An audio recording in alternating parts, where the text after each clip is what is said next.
మజిలప్ చేద్దామని ఓన్లీ మీరు పుల్అప్ కానీ స్టక్ అయిపోతున్నారా? సో ఫస్ట్ మజిలప్ అన్లాక్ చేయాలంటే ఓన్లీ పుల్అప్ ప్రాక్టీస్ చేస్తే సరిపోదు. స్పీడ్, టెక్నిక్ అండ్ స్ట్రెంగ్త్ కూడా ఉండాలి. యో తెలుగు పీపుల్ అందరికీ నమస్తే.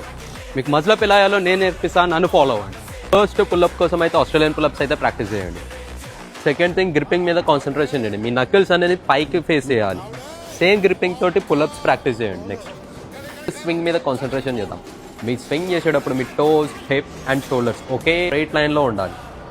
స్వింగ్ నుంచి పుల్ చేస్తే మీకు మజిలప్కి చాలా యూజ్ అవుతుంది. నెక్స్ట్ స్టెప్ వచ్చేసి హై పుల్అప్స్. హై పుల్స్ చేసేటప్పుడు ఆ బార్ కిందికి మూవ్ అవుతున్నట్టు పుల్ చేయండి. ఇక ఆ మజిలప్ ట్రాన్సాక్షన్ ఈజీ అవ్వడానికి ప్యారల్ బార్ టిప్ దగ్గరకు వచ్చాక మీ లెగ్స్తో జంప్ తీసుకొని ఎల్బోస్ ఇట్లా పైకి మూవ్ చేయండి. ఓకే, దాని తర్వాత స్ట్రైట్ బార్ డిప్స్ ఎక్కువ ప్రాక్టీస్ చేయండి. స్ట్రైట్ బార్ డిప్స్ ప్రాక్టీస్ చేసేటప్పుడు కొంచెం light elbows back and again forward, తర్వాత ఇట్లా బ్యాక్ అగైన్ ఫార్వర్డ్. ఇది చాలా ఇంపార్టెంట్. మీరు వన్స్ ఆ స్వింగ్ పాయింట్కి వచ్చాక పుల్ అండ్ నీ స్టక్ ఒకేసారి చేయాలి. అలా చేయడం వల్ల మీ ఆటోమేటిక్గా మీ బాడీ అనేది పైకి వెళ్ళిపోతుంది. నెక్స్ట్ బ్యాండెడ్ మజిల్స్ ట్రై చేయండి. ఆ బ్యాండెడ్ మజిల్ అన్లాక్ అయ్యాక ఎక్కువ వెయిటెడ్ పుల్అప్స్ మీద ప్రాక్టీస్ చేయండి. Then you will unlock your muscle.